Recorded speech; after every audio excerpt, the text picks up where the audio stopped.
Sarah Davey. And I'm James Routledge. And this is Books Unpacked.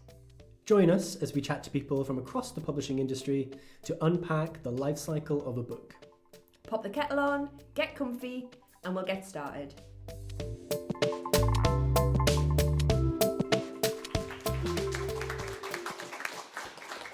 Brilliant. So we should be recording now. So that's our official start of the podcast, hopefully.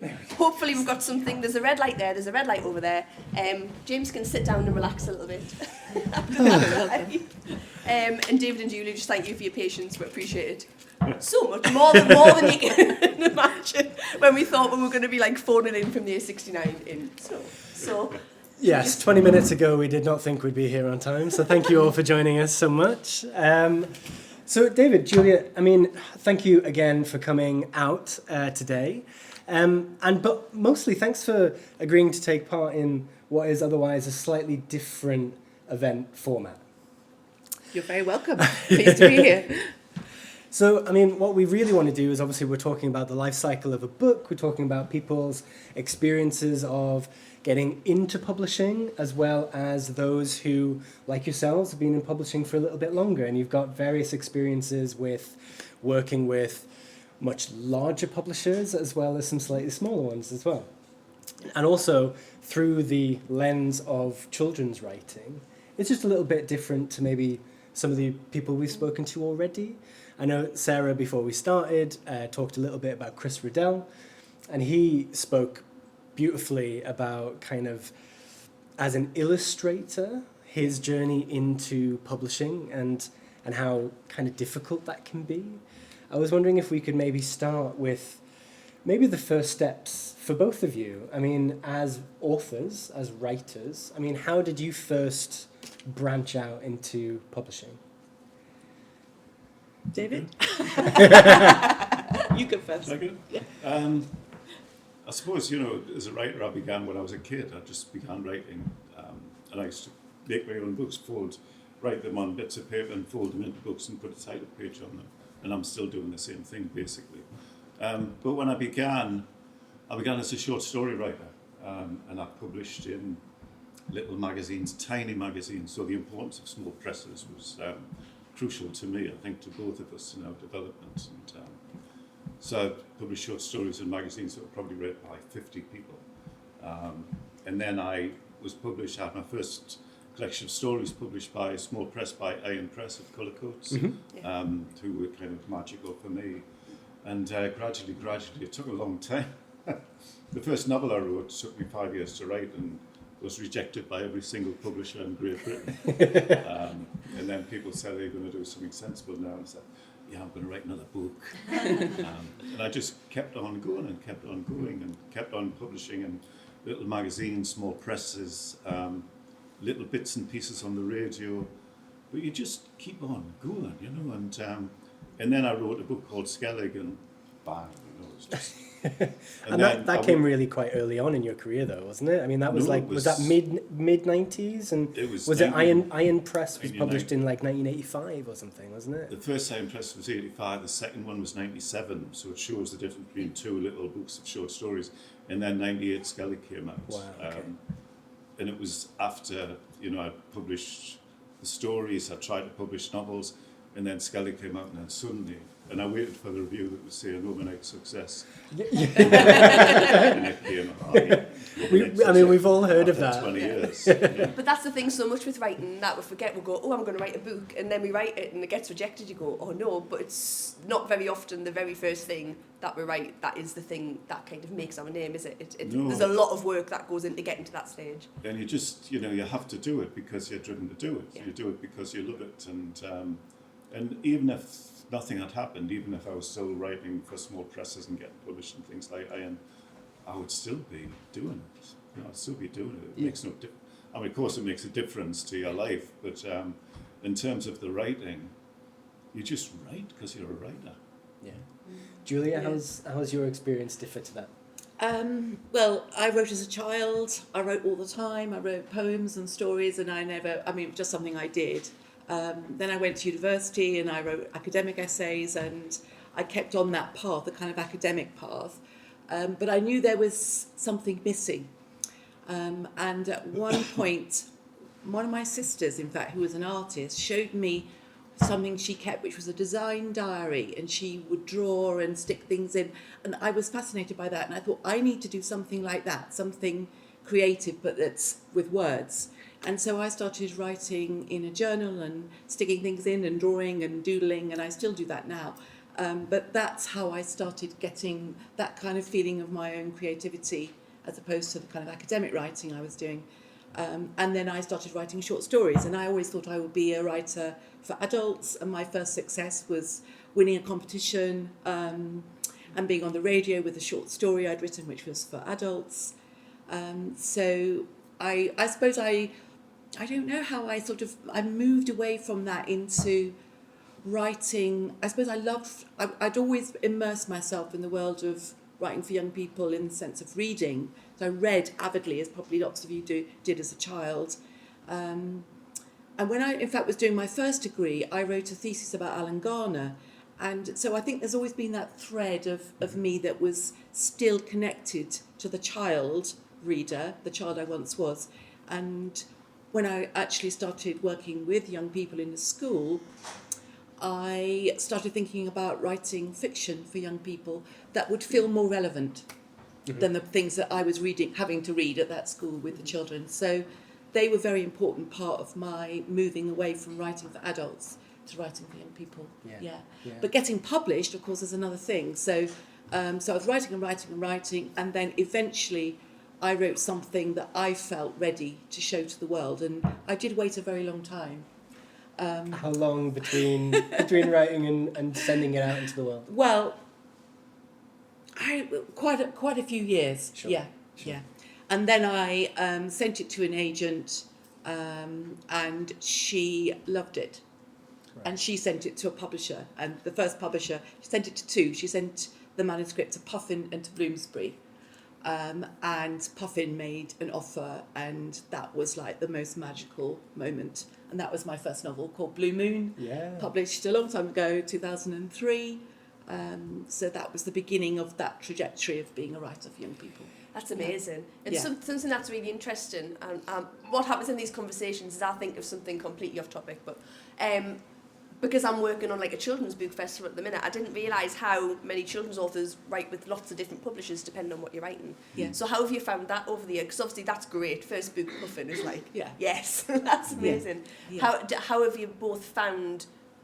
Do you both move between different publishers, or does your work tend to stay with the same ones? I've stayed. I mean, my first book, I didn't expect to write for young people either. It was an amazement to me when I found myself writing Skellig, and I thought, wow, this is a book mainly for young people. And I was astonished, and I felt kind of liberated by it. And that book was taken by Hodder Children's Books 25 years ago. And I've stayed with Hodder all the time, so I've been with them, and then I began to do books that were illustrated, and they were published by Walker Books. I'm still published by Walker Books. Walker Books produce beautiful books, and they tend to be illustrated, although that is kind of changing a bit now. So some of my books with Hodder are illustrated as well, which is an interesting development. I went to, I'm scratching my head because it was not a nice experience. I went to Penguin was with Penguin for 2 books, and I don't want to talk about them. And I came back to Hodder. So Hodder and Walker have been like true to me, and they've been great. And I've been kind of occasionally tempted to move to other publishers, but I like working with the publishers that I work with. Yeah, and I guess it's all about, I mean, through the conversations that we've had talking to people within publishing, the more we've realised that it's such a collaborative process. Yeah. And I guess we always kind of knew that, you talk about editors right through to marketing and sales and publicity, and then getting people out on the road and doing events. It's one big network, right? And I guess with Hodder especially, I mean, it's vast. Hodder, part of Hachette. It's such a big publisher.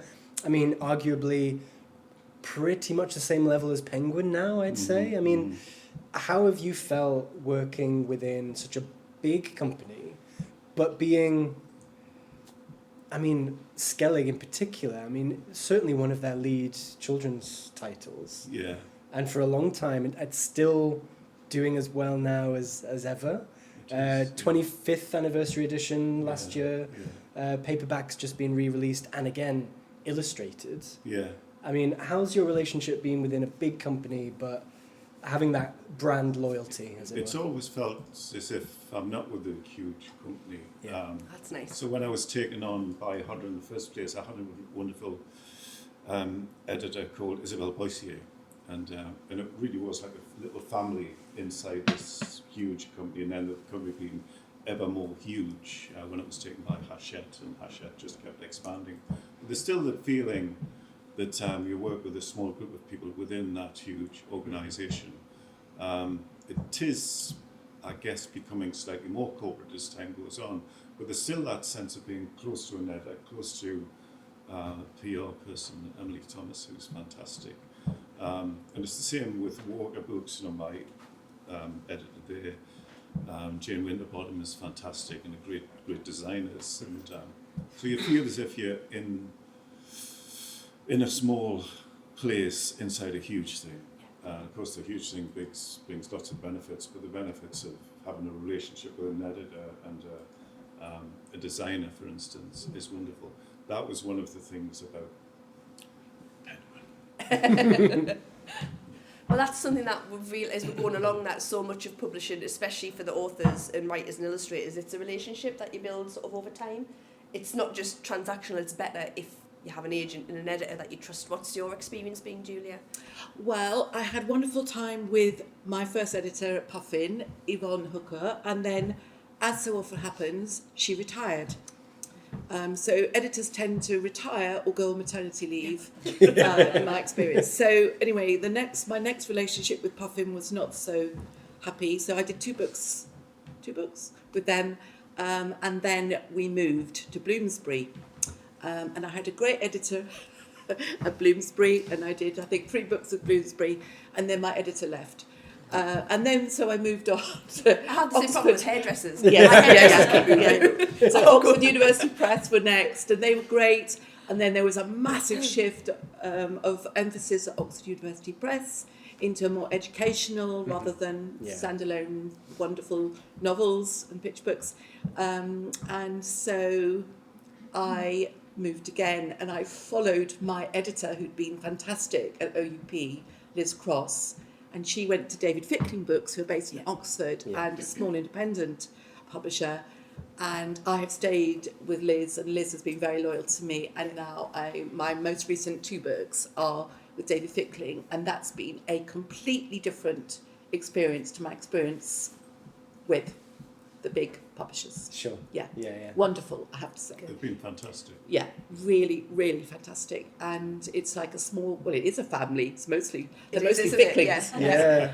But they're, and just a much more involved and intricate editorial experience. So rather than be just writing the books, having maybe one meeting, a bit of to and fro, with the way I'm working now with my editor is very, very different. So it much more involved right from the beginning, many more drafts, much more input, which is wonderful when the book ends up being, much better than you thought it was going to be, or the best it could possibly be. But sometimes demanding and challenging, taking longer to write each book, but worth it. Yeah.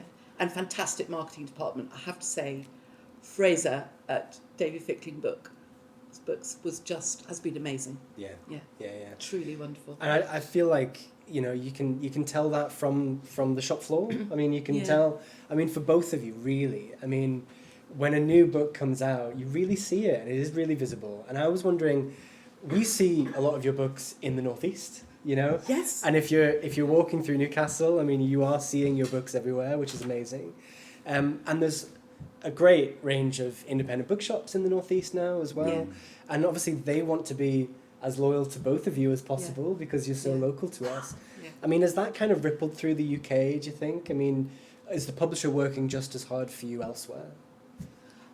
Probably not, in my experience. I mean, David will have a different experience. I've only recently moved to the Northeast, so I before was based in the Southwest, and I also was a course director for a university MA in writing for young people, in Bath, and that was like a hugely successful course for bringing on new writers. And I was known in that area and had my loyal bookshop there, which was Mr. B's Emporium of Reading Delights, which is an amazing bookshop in Bath. But so moving up here, we had to sort of shift focus because I wasn't known at all up here. Yeah. But the Bound at Whitley Bay, who's our local bookshop now, have been fantastic. And this with the new book, excuse me, with Etty and the Midnight Pool, which came out this June, the marketing department will put a lot of emphasis on me doing events up here. Yeah. So schools, bookshops. Fraser actually drove me around the northeast to all the different Waterstones and Gateshead and Morpeth and Sunderland and Newcastle, and that was a great experience. So they really have understood that. Yeah, it's nice. The importance of of supporting your locals. Yeah. Because I mean, they've really got to have your back, right? Yeah. And I mean, David, have you seen the industry change over the years in terms of marketing kids' books? Because I think at one point it got to a point where if it wasn't illustrated, it was really hard for them to promote it. You weren't seeing the visuals, you weren't seeing that great cover. But I'd say in the last sort of 8 to 10 years or so, it's just completely flipped. I mean, how's your experience been? I don't know. It's really hard. I mean, things have changed. But when Skellig came out, when it was going to be published by Hodder, I remember going into there wasn't the kind of range of children's books and the range of independent bookshops that there are now, like the Foreign Books and Gito. I remember walking into W. Smith's in town before Skellig came out, and I wanted to find out where Skellig might go in W.H. Smith's. So I looked for the children's department, like wasn't there. And when I was there, the manager was showing around a new bookseller, and he said, "Oh, this is the kids section." He said, "We'll have point crime there, point horror there. That's all you need to know." And I thought, my God, where's my book going to go? But it seemed that pretty soon things started to change quite a lot. Yeah. And Skellig found its place, and then my subsequent books found its place, and then, of course, it was the same time that J.K. was publishing the Harry Potter. So suddenly, children's books were seen as being important, and important to booksellers as well as to publishers and to children. It's interesting, when I wrote Skellig, I had an agent, Maggie Nowak, who, the Angelic, she was fantastic, and she, when she found out I was writing a children's book, she thought, "Oh, David, what are you doing in this book?" And this is for 27 years ago. She saw how things changed, whereas pretty soon everybody was looking for the next big children's book, and she was going to suggest I move to another agent. But then she read Skellig, so maybe we can do something with this. This is quite good. This is quite good. And I was saying myself, Skellig was part of the change in how people view children's books. There've been lots of changes, like the different ranges of classification. I'm scratching my head again because I find it pretty boring. All the stuff about MG, YA, it's like Sure. I can't think about those things. What you do is you write because you love to write, and you write the story, and you write for the language, and then the kind of classifications are up to someone else to do. Yeah. So there's been a lot of changes. A lot of money's gone into children's books that didn't happen. Like for Skellig, I got a pittance of it in advance. Really? Yeah, pittance of it in advance because children's books weren't given big advances then. If something like Skellig came out now, they'd be thrown a fortune at you. But actually, I'm quite pleased I've just got a pittance because it's for 25 years it's earned me a lot of money over those 25 years. So for both of you, when you're writing, obviously you're talking about the classifications, and I realise we're doing a lot of what we're sometimes doing in the podcast, and we're talking about like advances, MG. We'll try and clear them up in case we're saying things like because we'll just start talking about the publishing bits and pieces. Yeah, so MG being middle grade YA, reading. young author. When we're talking about the advances, obviously that's what you get paid in advance of getting your book, and then we'll say something like earning out, which is you're supposed to, before you make anything from royalties, I don't know, say you got an amazing £5,000 advance. You'd have to, I know, we all laugh, you would have to then sell enough books before you earn, to make that up before you earn any more money. There's lots of different deals anyway. But what I was wondering about the whole classification, did either of you consider that when you're writing now, or do you just write and then let other people deal with what age it's going to be for? Well, because I taught the course, the MA Yeah. Writing for Young People, I was very aware of the different classifications, and but when I'm writing, I try not to think about that. I don't think about that. And at the moment, I'm writing something, and I'm thinking, it's usually middle grade. I always just used to say, well, they're just children's books. Middle grade is an American term. Yeah. It's not relevant in the UK, but it's being used now in publishing. It just means children between about the ages of 9 and 12 or 13. Because we said chapter books, that's what we would call Yeah, them. chapter books or children's books. It's the main area of children's books. That's a huge range. If Well, of anyone course it has is. kids or knows kids, Yeah. they change a lot in that time, Yeah, right? but also Yeah. they're all reading different things at different ages, Yeah. and why should that be relevant? Just Yeah. you write the best book you can write. But I'm writing a book at the moment where my main character is a little bit older than, say, in Etty. Okay. He's going to be more like 15, and I'm thinking, that kind of pushes it up in terms of readership. Sure. In terms of the publisher, do I need to think about that? And I thought, no, I can't think about that. I'm just writing the best story I can, and he happens to be that age. Yeah. And I might not even mention his age because, Yeah. why should I really? Yeah. I heard someone say in publishing, I can't remember where it was, it might have been Walker actually, and I think somebody said, when you're first reading a manuscript and you're looking for, are they in high school? Are they in school? What kind of age group are we pitching it to? And I heard somewhere that they were like, if they're 14, you're probably pitching it for a 12, 13 audience. Yeah. Because it's nearly always like slightly aspirational. Yes. Yeah. Is that kind of Yeah. true? Do you find that fits in your experience? Yeah, I think so. And the first time I thought about the age of the book was when I wrote a book called My Dad's a Birdman. And I wrote that when my own daughter was 7. And I walked into her classroom one day, and her friend, who's a tiny girl, she was reading The Amber Spyglass, Philip Pullman, wonderful book. Yeah. The book itself was nearly as big as she was. And people was, isn't it wonderful that Izzy's reading The Amber Spyglass? And there was this kind of expectation that when you got to that age, you suddenly began to read more serious stuff and leave pictures behind. Yeah. And that was the first time I wrote a book. I thought, this is going to be a book that's illustrated for a 7-year-old, 8-year-old child, for my daughter. So I suppose that was the first time I did think about the importance of writing for that younger age. And I suppose when you're writing a book, like I just finished a book at the moment, and the age of the main characters are the ones who kind of define what the book is going to be. But then sometimes people think, well, if you're going to write a book for younger children, then you've got to somehow be simpler and have not be. And it's not saying that your books are really serious, but you give everything to every book. Yeah. You do the best, all the kind of use of language is important. You touch on things that really matter, because things that really matter to young children. We all know that. So it's not as if you're writing something that's easier or simpler. You're just trying to be in touch with a younger mind and let that younger mind be in touch with you as well. It really is a kind of shared experience to write for young people. It's not you're saying to somebody, look how clever I am.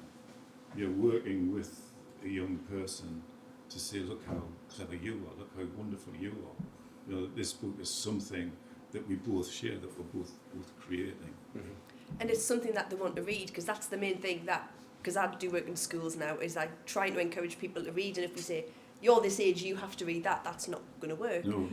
The kids pick up comics and graphic novels, Yeah. they're comics. I'm like, no. Absolutely. If you want to read it, whatever you want to read at whatever age, if you're reading it, I don't care what you're reading, just, some, That's right. I read advanced, because that's what I was like, Yeah. and then I got really bored of reading grown-ups books, and I reverted back to the point horror and all the point books, because I was that's like, right. you're a good reader, and I just think it's not as black and white as saying, It's you're not. this age, and Yeah. it's about that connection and the the escape that reading's supposed to It's give like you. a false idea of what it means to be grown up, I think. Mm-hmm. The kind of often adult seriousness impedes children's real ability to mature. They say, look how serious, read this. This will make you as clever as I am. And the person that's saying it to you is a dullard. It takes quite a while though, doesn't it, as an adult to realise that we don't have to be serious. I think you spend a lot of, 20s and 30s thinking, I'm supposed to be serious, and now I'm like, why did I bother? I'm like a 7-year-old again. I wish we could never let go of that. And that's what I think is so important about these kind of books. It's keeping that alive for as long as possible in young people. Yeah. But that's what you find amongst most writers for young people, that they have kept that child, playful part of themselves alive. Yeah. And publishing is quite a serious place. It's a serious business. Yeah. They're talking about serious numbers Yeah. and distances and quantities. And how do you keep the fun alive through the publishing process? I mean, have you found that quite easy working with kids publishers? Or do you feel like they allow for that fun and that creativity through the whole process? Because it's a tricky one, isn't it? Because you don't want to leave it with them and then business starts. Do you know what I mean? That's sometimes quite sad. I don't think about those things. I mean, I write the book and I love the process, and that's the bit that I can, that I'm in charge of and influencing, and I do hand the book over for the sort of, the process of production, but they're very good, was particularly my current publisher, at keeping me in touch with what's happening and showing me things and saying, look, we're thinking of working with this illustrator, what do you think of this? And, this is our cover design, and, all of that, they have been really wonderful. So there is excitement that goes all the way through, because all that, but by that stage, you probably, as a writer, moving on to your next writing project. Sure. So Yeah. in a way, you have to sort of park the one that you've finished and you've moved on to the next book. And then there's this moment when the book's about to come out, and then you suddenly re-engage with that story that you finished maybe a year or 2 years ago, and you have to kind of remind yourself about that book, and be ready to talk about it with people, and that's very exciting. It's like actors with films. They're interviewed when the film's premiered, and they're like, I Yeah. can't actually remember what Yeah. we did in that. Yeah. It's such a Yeah. long process. So obviously, we'll probably ask a little bit more about these books that are out at the minute, but how many more books are you both working on? Since, obviously, we've got The Fallen Boy and Etty in the Midnight Pool, but I'm guessing you're both onto multiple projects since I think then. it's also important to say that, the children's book world's a really experimental place. Yeah. And that's why I was so pleased to find myself as a children's author, because, I thought I would be a novelist that wrote like a novel every couple of years and had a 3-book contract, and that's what it would be.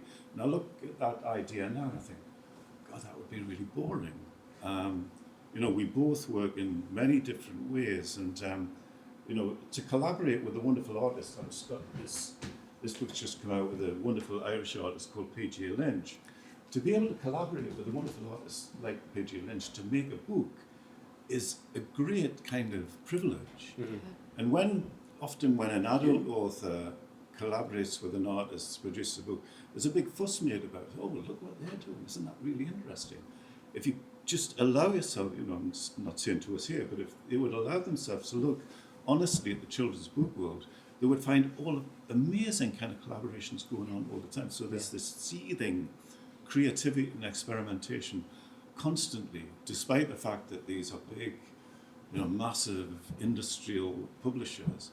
There's also at the heart of it something really important and experimental and childlike. Yeah, and the wonderful thing about children's publishers is that we all have this sort of shared purpose, that the focus is not us, the writers or the illustrators or the publishers, but our readers, the young people, that we're all passionate about reaching.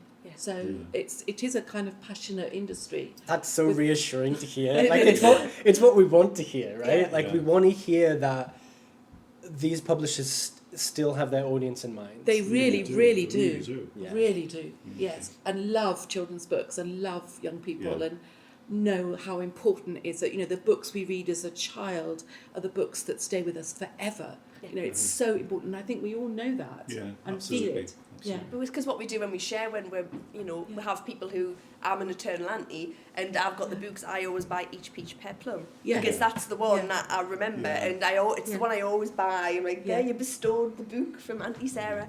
But, and they just stay with us, and we want to pass that on and share it, and keep that, like, little bit of joy alive. Yeah. And that's reflected in the kind of audiences that you get as well. You know, I remember being at a big book festival abroad, and the children's book section with huge audiences, and of course some of them were kind of corralled because they came from schools, but massive audiences of really enthusiastic kids, and again who say who needs to, and asking the most amazing questions.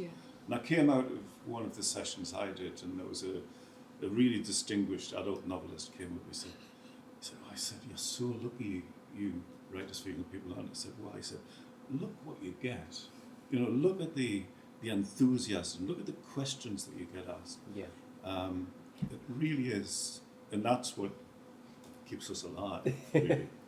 Well, I mean, Sarah and I have just recently been on the road with another children's author, Jack Meggitt Phillips, who's great, and he's so enthusiastic, and he gets such great audience participation. And there was a little girl who'd waited till the very, very end when everyone else had the book signed, and she came up and was like, I've read all 5 of your books and they're my favourite. And then she stood for a moment, and then she just dove in and gave him the biggest cuddle, and then went away. And I was like, this is what young people's engagement, that's it. There's no metric for that for the Arts Council funding, but I was like, that's why all of this matters, because that connection and that joy.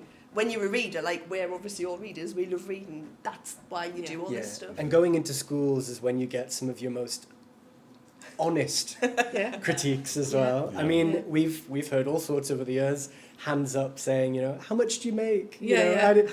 How old are you? How old are you? But also, I mean, you get some gems, don't you? I mean, have you got any examples of maybe some great feedback you've had from kids?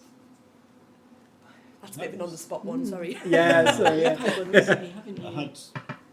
the Mason one I mean, you get them all the time, but one that comes to mind, I was in Italy doing a big school event there, and one of the kids, he said, because there's this thing, how can children's books possibly deal with serious subjects like death? You know, there's big debates about this. People write articles about it, and usually it's rubbish. You know, I was telling this audience of teenagers in Italy. This week said, in Skellig, he said, the only people who use the word death or dead are the children. I thought, is that true? And that was really kind of interesting to me, and also interesting when we think about people saying you can't possibly deal with things like death in children's books, which we do, and children's books are filled with death.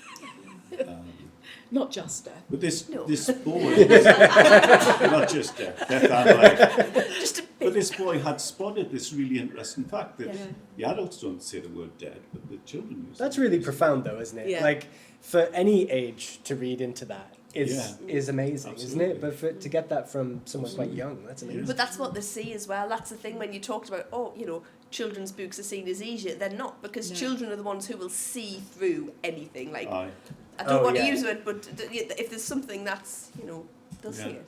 Yeah. You've had loads of... I've had lovely responses. I was doing talking to a children's book group, so they'd all read Etty, and the kind of level, the questions they had were it's quite a complicated story. They were quite young, and perhaps I would have said too young for some of the things in my novel. Sure. They were about 8, but they had really sort of understood the level of, the sort of references to mythology. They had sort of all sorts of speculations about who Cora is in the story. Who she's an ambiguous character. Is she there? Is she not there? They had really, really thought about those things. So, children do engage, and their questions are fantastic, and they read very deeply. And in great detail. That insight comes from reading, right? Like the more you read, the more you have those kind of thoughts, right? Yeah. It's just it's so reassuring to hear that it's still happening. In the face of really quite scary statistics, where it's like more than 50% of kids don't have books at home. Yeah, that's sad and terrible, and that's why we need libraries. Yeah. and why libraries are more important, and we really need libraries in schools. And it's scandalous that primary schools aren't obliged to have a school library, or secondary schools. You have to have libraries in prisons, but it's not. You don't have to have a library in a school. I mean, it's really shocking. And it's sometimes the only place where young people will get access to a book. And it makes it equal. If every child has access to a book in school, at least they've all got that access. I've just done a sort of online visit with a school, and every child had a copy of The Children Swallow Fell, 2 books back, and they read it as a class, and they had fantastic questions as well, actually. But the teacher said for some children, reading the book they read in class with him, that's the only book that they'll read. And he doesn't even have a proper budget for books. So I think he was allowed to buy 3 books this year for his class. I think that's to share out, right? It's crazy. Just to share between... No, they each had a copy of the book, but there were only 3 different stories that they would be reading.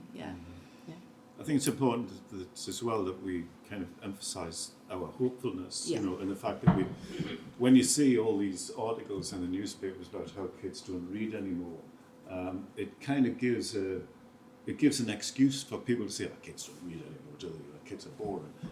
Actually, when politicians should be forced to go to events like the events that we do, and to sit in the corner and shut up and just see and just watch these children and listen to them, and actually, while there are some worrying statistics, there are also very hopeful statistics about children reading and children's engagement with the arts.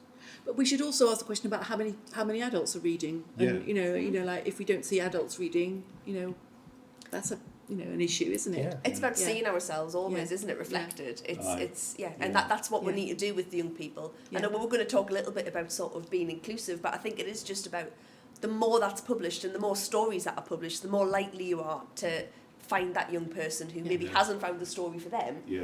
And that's why I think we both see that there's so much being published in terms of, it is really reassuring. It seems to be more being published each and every year. I mean, that's quite scary for an author. Well, I was kind of, it is scary because it does seem like there's a lot of competition, but I mean, you've got such good relationships with your publishers now. I mean, do you ever feel that kind of pressure, or do they ever put any pressure on you saying, we need another one within 6 months? Do we need another one? Do they ever kind of put a time scale on it, a bit of pressure? No, when I first started, I was told you'd have to do a book a year. Sure. Now, many years later, I'm in the happy position that my editor will say, we want the book that's the book from your heart. When you're ready, give us that book. Wow. So I'm lucky. Well, to have that trust. I mean, they've got to have so much trust in you to be able to do that, right? I think it's, we are in an advantaged position because we've published lots of books, we've been publishing for a long time.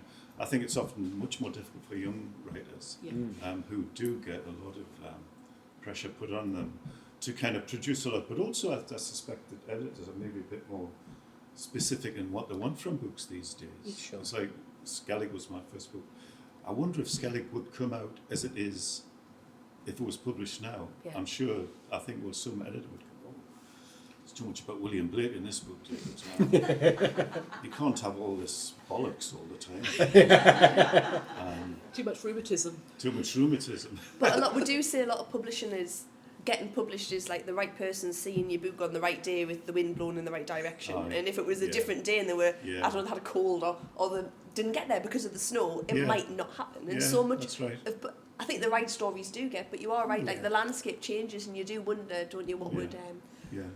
I mean, you've just had a big anniversary. I mean, they didn't suggest any edits. Change. Obviously, they've included different illustrations, which again, I mean, Tom DeFreston. I mean, I love his artwork. Fantastic. I think it's just kind of gorgeous illustration, gorgeous new cover. Yeah. And he'll have a different perspective on this tale. Yeah.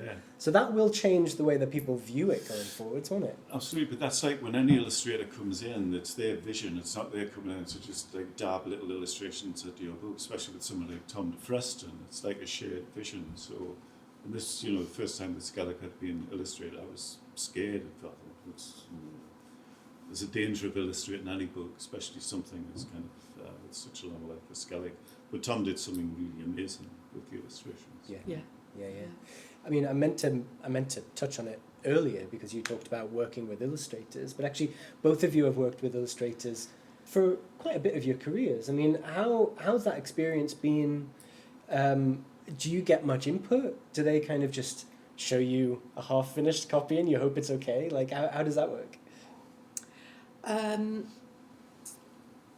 It's different for different books. So with Etty, very early on, when I was still writing the story, my editor said to me, "We're thinking about Pam Smye doing the cover and maybe some rather lovely illustrations inside." And I was thrilled because I loved Pam Smye's work. Pam's amazing. She is amazing. They sprayed add edges. Well, yes, I can talk about that in a moment. That was another exciting moment. But so yes, and then there was a bit. They showed me Pam's first cover design. I think I've got it here, a pencil drawing. Ooh. Not that you can see that on a podcast, but yeah. So they would send. So that was my first. You probably can't even see that, but it's a pencil drawing. Yeah. Lovely. And there was very little that needed to be changed. And then we just talked about the colours. And then there's internal illustrations, and some of them are full double page by Pam, and they just really add a sense of the landscape and the place, and add a sort of atmosphere. It was very wonderful to that. So I had to show some pictures, some photographs of how I saw the house, Highfell House, in the story to Pam. And a few tweaks to her drawing of the quarry pool. There's a very important, deep quarry pool. This is set in the Lake District. And so there was a few changes to make that fit my vision, but not much. With the picture book, there was more. My picture book is based on a true story of one of my sons who did an extraordinary sailing voyage around the world in a very tiny boat. And because it was such a personal story, it was important to get some things right. So I sent photographs to Alex, and we did some talking about the illustrations. Well, it needs to be right. Yeah, I mean, it needs for to, me. Well, yes. Yeah, for But you. again, it comes back around to the relationship thing again, doesn't it? And that's again, it's that the like circular cycle of the book. Is that one of the most important things I think for writers is to have the right relationship with the agent and publisher, so you can get it the way No, but you don't want a book that's got illustrations that and they probably shouldn't do that. But there's a worry that if you didn't have that relationship, maybe it might not be right, and then your vision. Nobody wants the visions to be sort of skewed And it can make and break the sale of a book. Yeah.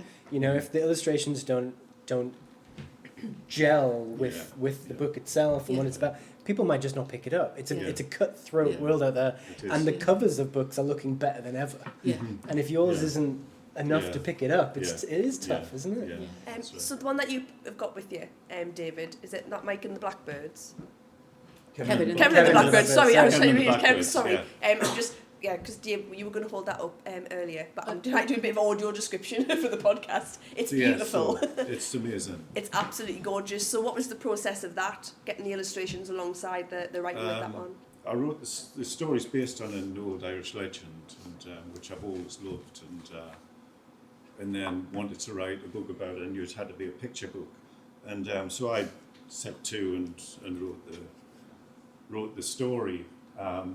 The picture book doesn't have many words, but because it hasn't got many words, every word's got to be right. So, so the shape and the rhythm and the language have to be. So it took me a long time to get it right. Now I got it right and sent it to Walker Books, and they didn't know I was writing it. So a lot of the time they don't know what I'm doing. I sent it to them, and I said, "This is what it is," and then they loved it, and then decided to get P.G. Lynch, to ask P.G. Lynch. That's fantastic, because it's an Irish legend. P.G. is an amazing Irish artist, and we got P.G. and he was really happy to do it. And then really it was just a matter of letting him go. Sure. Yeah. Sure. Because my image of what was happening in the story will be different from his, and the picture book is a kind of coming together of two minds, two creative minds, and he produced this amazing.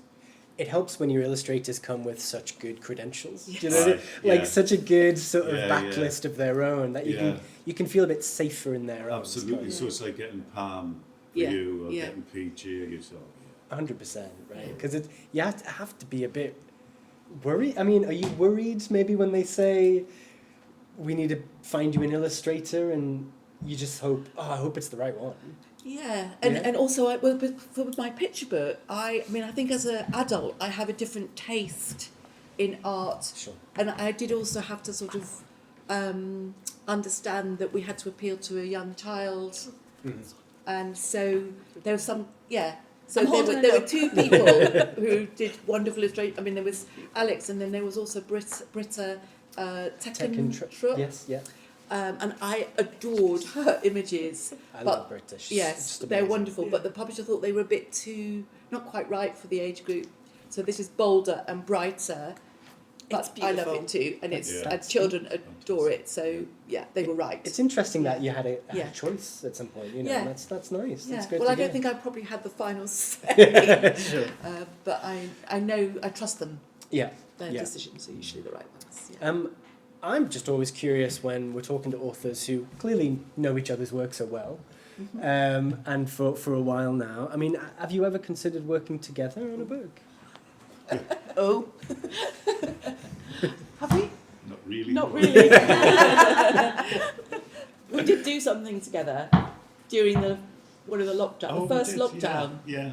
We each wrote a poem every Okay. day, Every day. and at the end of the day, we read each other Yeah. the poems, and So we've that was got a a- lovely big watch of poems. That was our way of dealing with Getting through it. getting through. Yeah.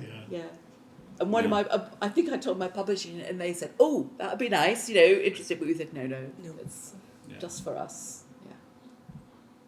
I think it would be very difficult. I don't think you can write a book by committee, really, and that's think- really interesting, isn't Yeah. it? Because there Yeah. is like a lot of co-authoring sometimes going on, but it there is. is, yeah. I suppose if you've both got your own style Yeah. and your own vision, Yeah. you Yeah. don't want to muddy that up and Yeah. cause arguments. Yeah. Yeah. I think it would be really hard to It would be hard. wouldn't Yeah. it? Yeah. I'm trying to write a book with my daughter at the moment. That's different now. About 10 minutes.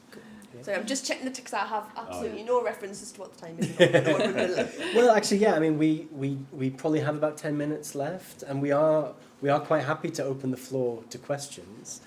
We are aware that we're on a podcast, so we'll probably read those questions back. But have a little think, and we might come back to you in a minute or so if there's anything else quite pressing. But I mean, we've already talked about the kind of the heart of stories, and we've talked a bit about language and aiming it at an audience. We've talked about working with illustrators. We've talked about your journeys through publishing with different experiences of big publishing and independent publishing.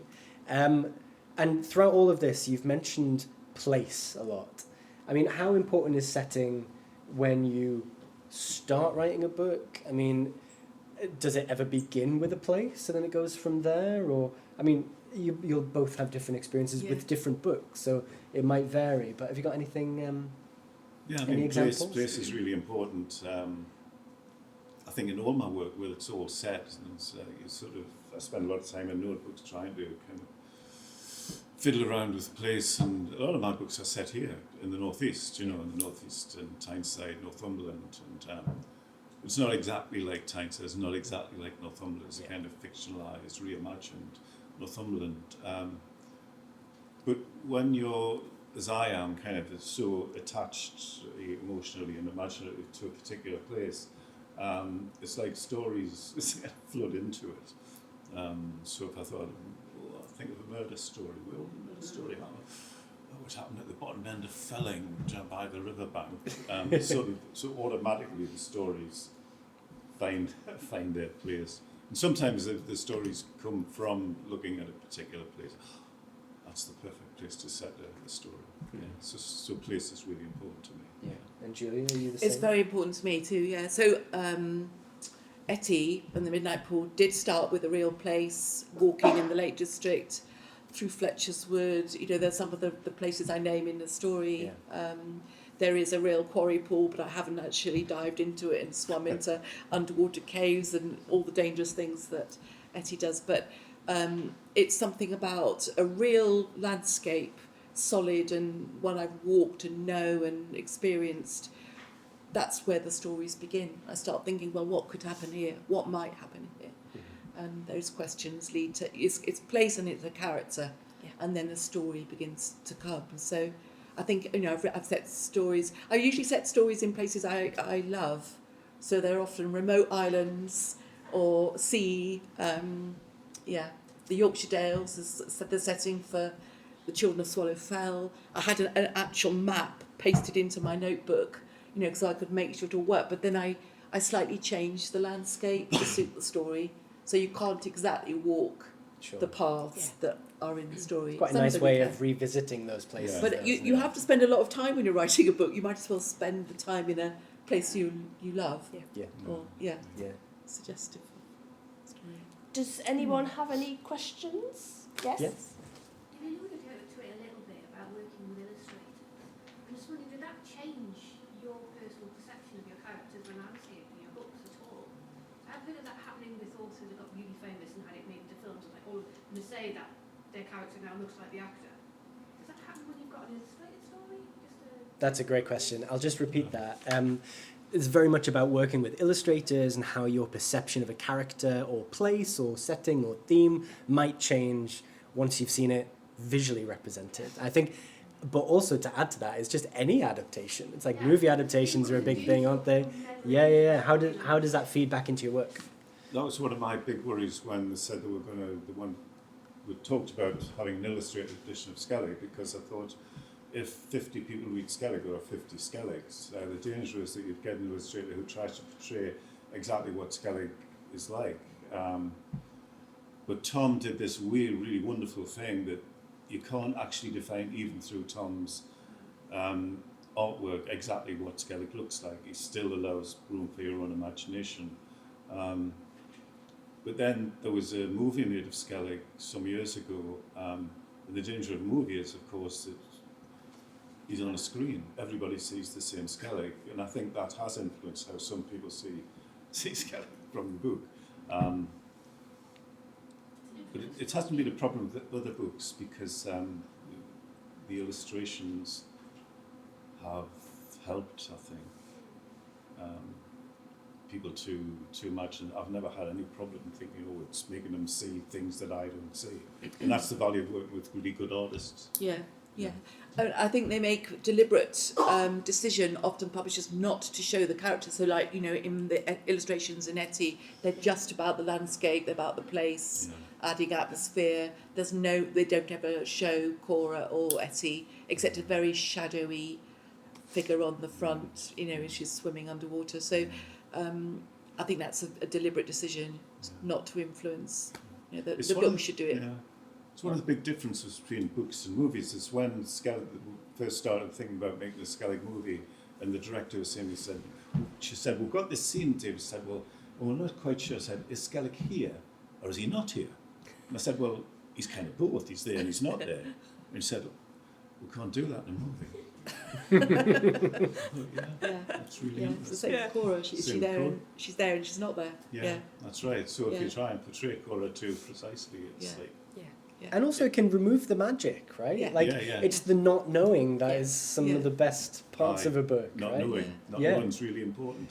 And as soon as that's indelibly put on a page, it's like, no, this is what they look like, and actually they are there. It kind of defeats the point sometimes, right? It does. Any other questions? We've probably got time for one more juicy one. No pressure.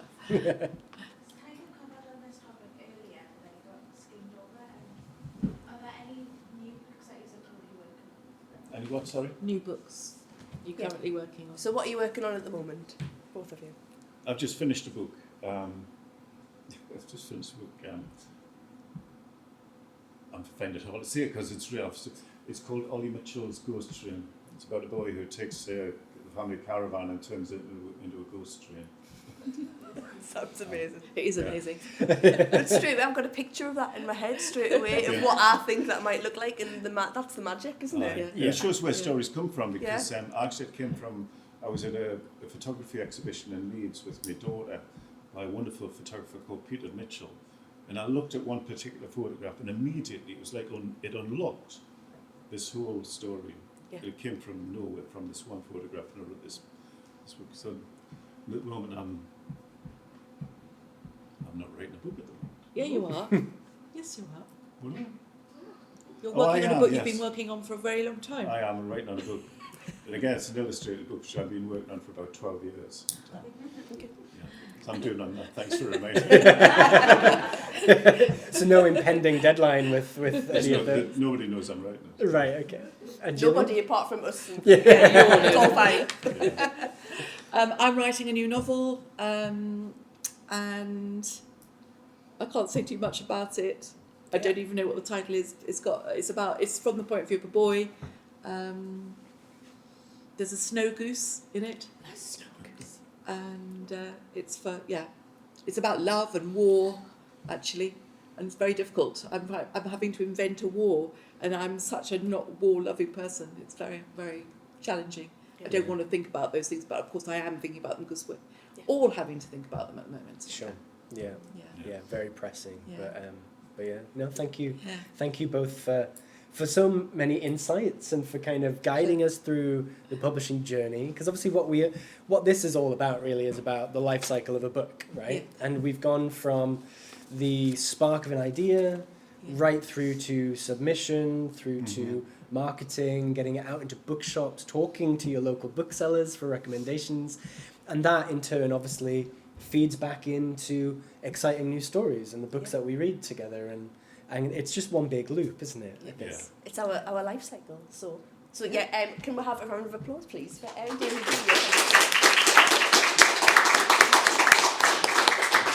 And also a thank you to the library, and thank you all for your patience in our review.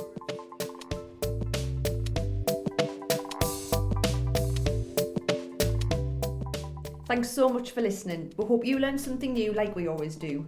Follow us on Instagram and subscribe to our Substack to be the first to hear more. And you can find us in all the places you usually find your podcasts. Until next time, keep reading.